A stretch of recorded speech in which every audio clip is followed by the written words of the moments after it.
Get out, gearheads. The cars are rolling in for Caffeine and Octane, the largest monthly car show in America.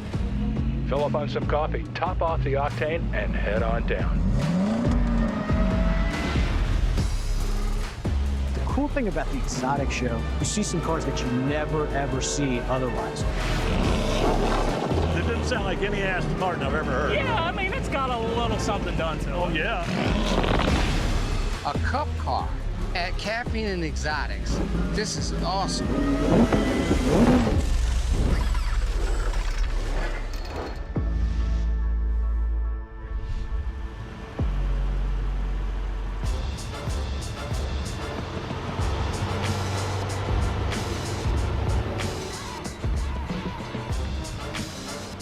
It's my favorite time of year, man. Caffeine and Octane Exotics. Mine too. Where's Brian? Oh, probably somewhere building something cool. But don't worry about Brian right now, because I got me a new ride, Skip. A 1990 Ferrari Testarossa. Ooh. Now, is that yours or is that a Haggerty drive share? All right.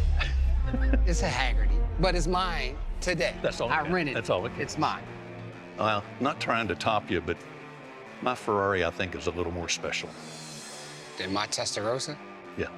What you got? A movie star. Ford versus Ferrari. This is the Star. He's tuning this thing like a musical instrument. We've got 12-foot trombones. We have 4 of them on the back of this car. Recording a Ferrari is like recording an animal, a beast. It's the loudest machine I ever heard. So, not to worry about Fuller, I got Adam Merlin taking his place today. You mean the Ferrari hunter? Yep, let me give him a call. So you set all this up and I didn't know anything about it? I gotta do what I gotta do. You guys. Ricky, what's up?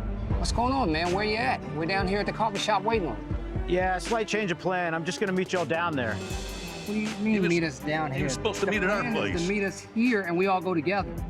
Yeah, I know, but I'm catching a ride. I'll meet you down there. I'll meet you at the show. At the show?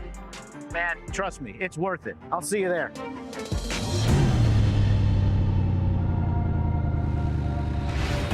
If he says meet us at the show, trust him, it must be something real good.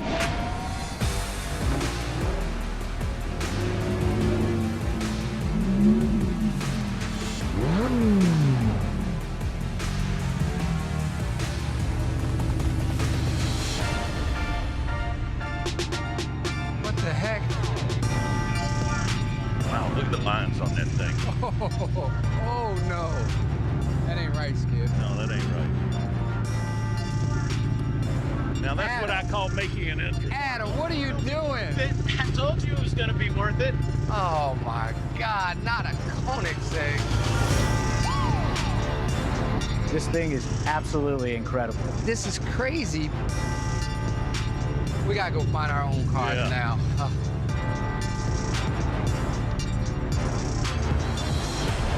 Hey, Adam. Hey, man, nothing like making an entrance, huh? I know. Thank you. How you doing? Great, how are you? All well? Drawing a little bit of a crowd, huh? Yes, I know. Look, how do you pronounce the name? So this is the Koenigsegg Regera. It's Swedish. It means terrain. So Koenigsegg is based out of Sweden. They really focus on building very aggressive machines that are also art. So total production for the world is about 80, and 100% everything is custom made at the factory. I'm not trying to get into your business, but ballpark, you know, if somebody wanted to order one of these, how much are we talking? So these are, give or take around 3. So That's 3 million, if for anybody that doesn't know. Show us what $3 million gets you for an automobile. when you start the car, it's like a blank canvas. So all the design elements, this is absolutely unique to this car. The factory had never done any paint like this ever in the history of their company. In the sunlight, it changes its colors. Sure. It's got the gold, the orange, and it's got 44 layers of paint. Wow. And everything, all this carbon fiber here. So the whole car is carbon fiber, including the monocoque. These are all hollow carbon fiber wheels, carbon ceramic brakes, and again, customized to match the color of the car. Let's look inside. So like everything else, you can appreciate the carbon fiber that's exposed in the car, carbon fiber components. Where's the gear shift? I mean, I know the transmission in this is very unique. Just one gear. One gear. You're not shifting gears. You're not. No, you don't have to do any of that. It does it all itself. It does it for you. I mean, it's amazing. And then look at this. On the right side, you got yourself a little fancy umbrella. Wow. It's probably a $26,000 umbrella, so that's kind of cool. A little Koenigsegg umbrella. Now, we know Koenigsegg's were always built with focus on performance. Of course. The car is battery operated, but there's also a twin turbo V8 engine. Correct. So you got the turbos and you got the 3 batteries that manage the car. So the car has about 1,500 horsepower total output, which goes to 1,800 as you're driving in different modes. Unbelievable, truly. I mean, probably the most amazing car I've ever seen. Oh, we thank appreciate you. it all I appreciate the it, time. Adam. Before we finish, there's one more trick. Oh my goodness. So it's called the ghost mode, and what it is if I press this button, magically the car opens up. This is your ghost mode. When you show up somewhere and people aren't impressed enough, and then all of a sudden this happens? Yep. Look at that. Absolutely incredible.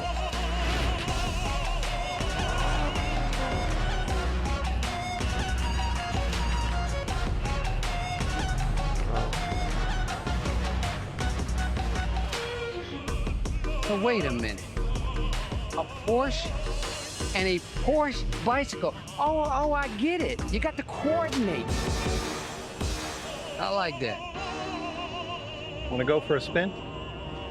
On the bicycle? Because I'm not really into bicycles. Sure, you can take the car. The car? Yeah? This is your car? Yeah.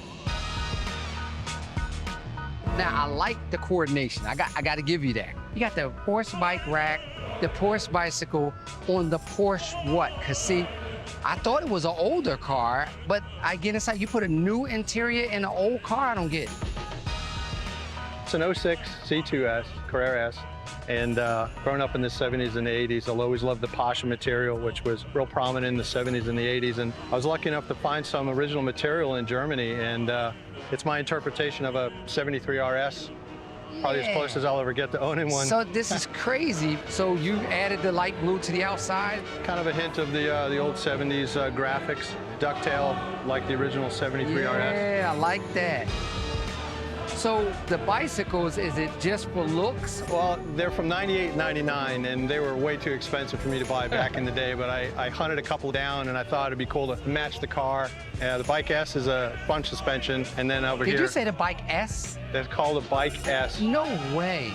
So like the S car, Yeah. you have an S bicycle. Leave it to Porsche. Well, listen, man, I appreciate you showing me all the work you got in this car, and I like your coordination, your style. Thank you very much. When we recorded the Ferrari, we wanted to get so many different aspects of the sound that we had too much sound.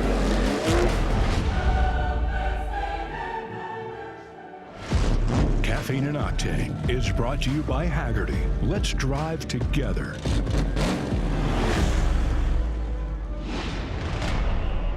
There's lots of showstoppers here, and it's going to be tough to top that Koenigsegg for star power. But to find one that's really Oscar-worthy, I have to take a little road trip. Atlanta Motorsports Park isn't a place you'd expect to find celebrities. This is the Star. This is the Star. Wow. Nice, nice, nice. Whew. What a beautiful automobile. It's a 1961 Ferrari.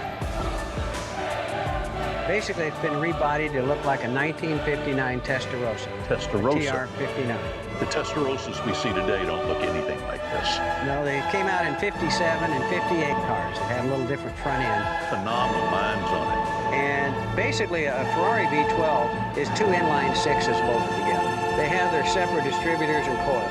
And I'm still running the original ignition system, points and condensers and all the old stuff. Well, I think it's about time. I want to hear it. It sounds rather well. Good to go.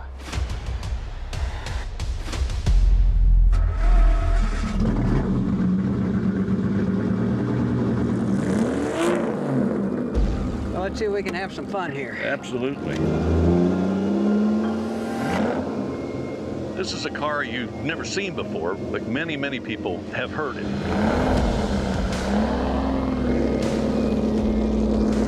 Because this is the actual car that produced the sound for the film, Ford versus Ferrari. They used my friend's car for the Ford sounds. My friend says, well, you have to hear my friend Steve's Ferrari. So Don Sylvester happened to be in the Atlanta area. Steve took me out on the road in the Ferrari. It's the loudest machine I ever heard. It's the fastest machine I've ever been in. It was so loud, it was like standing next to a jet. This is the sound I heard in my head. This was actually better than the sound I heard in my head. This was going to be tremendous.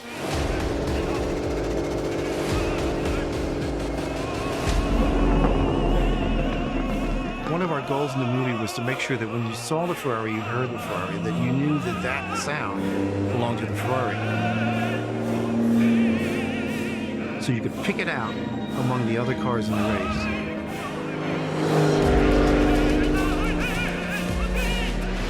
When we recorded the Ferrari, we made sure we got all the elements of the car. We wanted to get so many different aspects of the sound that we had too much sound, that we could select the right sound at the right moment.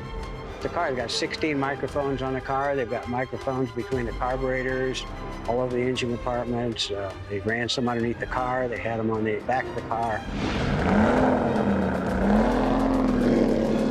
When you're in one of these cars, it's not like anything you ride in today. These cars are bullish and they're raw.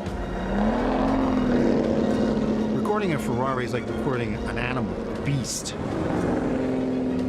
But when you record it, you have different elements that you can focus on, either the exhaust or the cabin or the engine itself. These are elements that we use in different aspects of the film.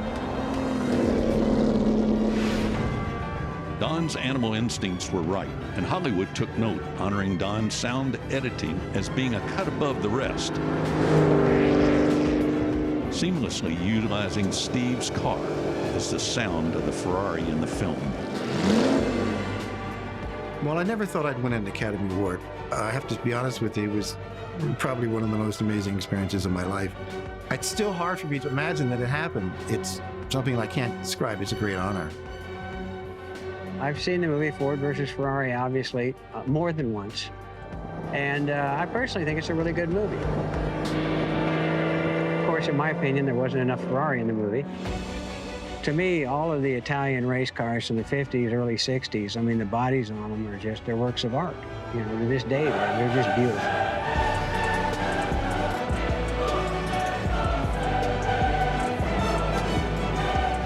Looking at the exhaust, I'm amazed you can get that kind of sound out of this car. They were really learning exhaust tuning in those times, you know? Well, when you're tuning for performance, you're tuning from the very front all the way to the time it comes out of the back of the car. He's tuning this thing like a musical instrument, okay? And we've got 12-foot trombones. We have 4 of them on the back of this car. These cars have 6 carburetors. Getting this balanced and getting this to run and getting it to have a high probability of starting when you turn the key is not easy to do.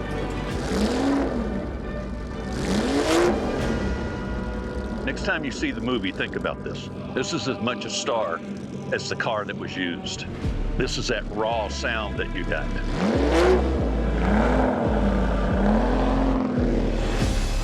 They're amazing, just incredible beasts. There's no nannies, no assists, no nothing.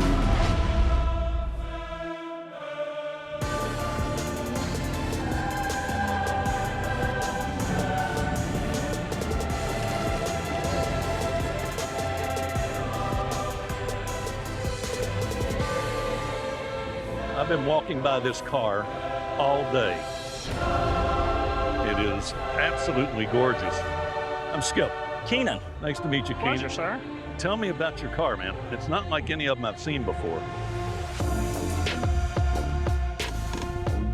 Well, it is a 2020 Aston Martin Vantage AMR. AMR. Yeah, it's Aston Martin Racing, 1 of 200, 7-speed dogleg manual. Manual. Wow. And it's a 7-speed. V8 twin turbo.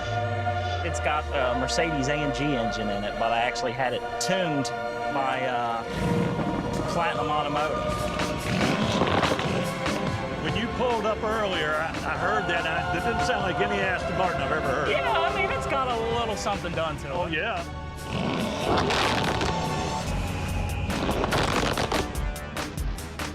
And that's nice. Can we see your power plant? You see where the hood release is? On the passenger side. Well, you know, it's a British car, so for America, they moved all the driving components to the left, but they keep the hood latch on the right. It's just the thing they do. So when I bought it originally, it came stock with about 510 horsepower, but now it makes about 710 rear-wheel horsepower. To the wheels. Yeah. Love it. You get to see everything out here. Thanks a million for bringing it out to us. I really appreciate it, sir. Well, these old Porsches, they get a lot of attention. This reminds me of 48 Hours, except it was a convertible, though. Porsche GT3, a cup car. At Caffeine and Exotics, boy, you get a little bit of everything right here. This is awesome. So this is a cup car?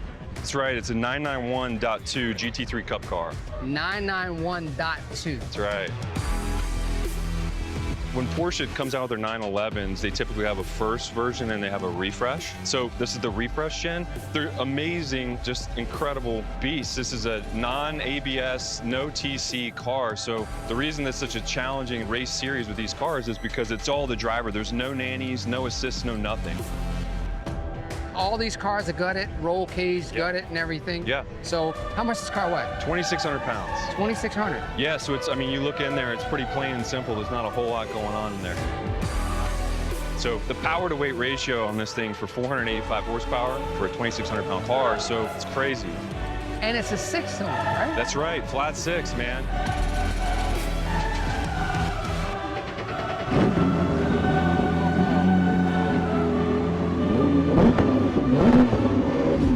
I'm always amazed at how they make 6-cylinders. Porsche, the only one make a 6-cylinder sound like that.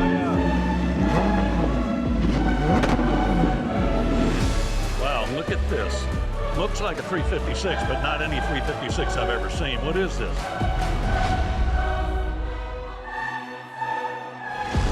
Caffeine and Octane is brought to you by Haggerty. Let's drive together.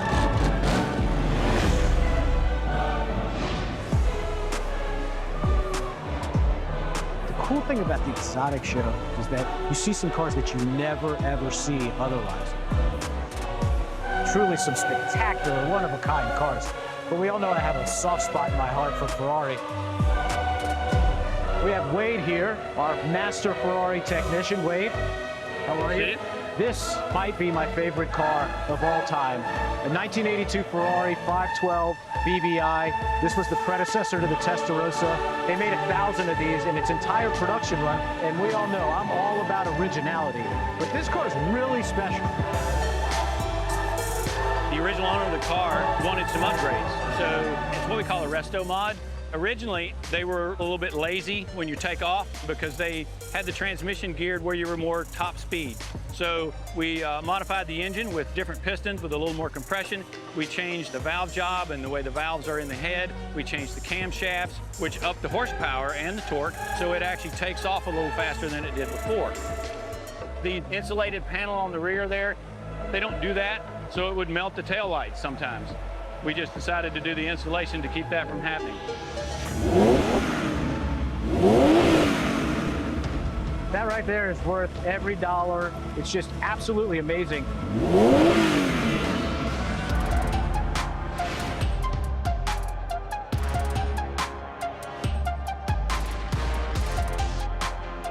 Wow, look at this. Ooh, this is pretty. Well, it looks like a 356, but not any 356 I've ever seen. What is this? Well, it started life as a notchback, which I made about 900 of them. I found a rusty one and thought, well, I've got an idea to recreate the missing link between 356 and 901. It's what I would call an outlaw. It's a 901T.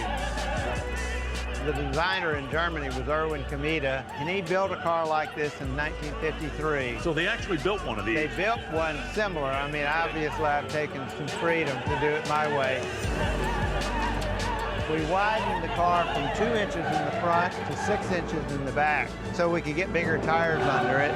The roof is 4 inches longer than the standard roof, and it's 2.5 inches lower, and then the double bubble gives you the headroom back.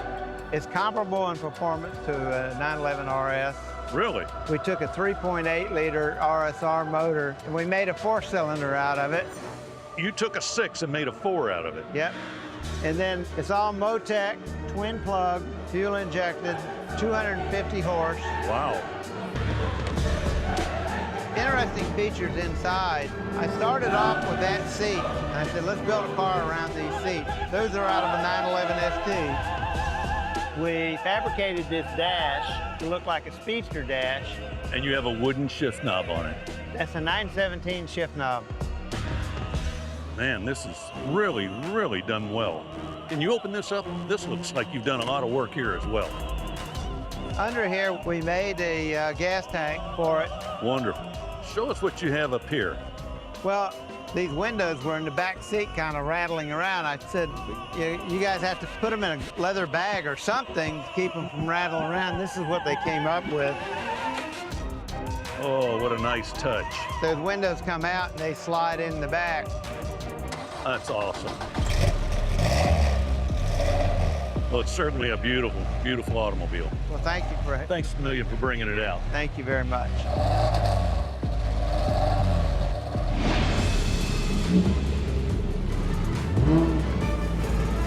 Mm-hmm.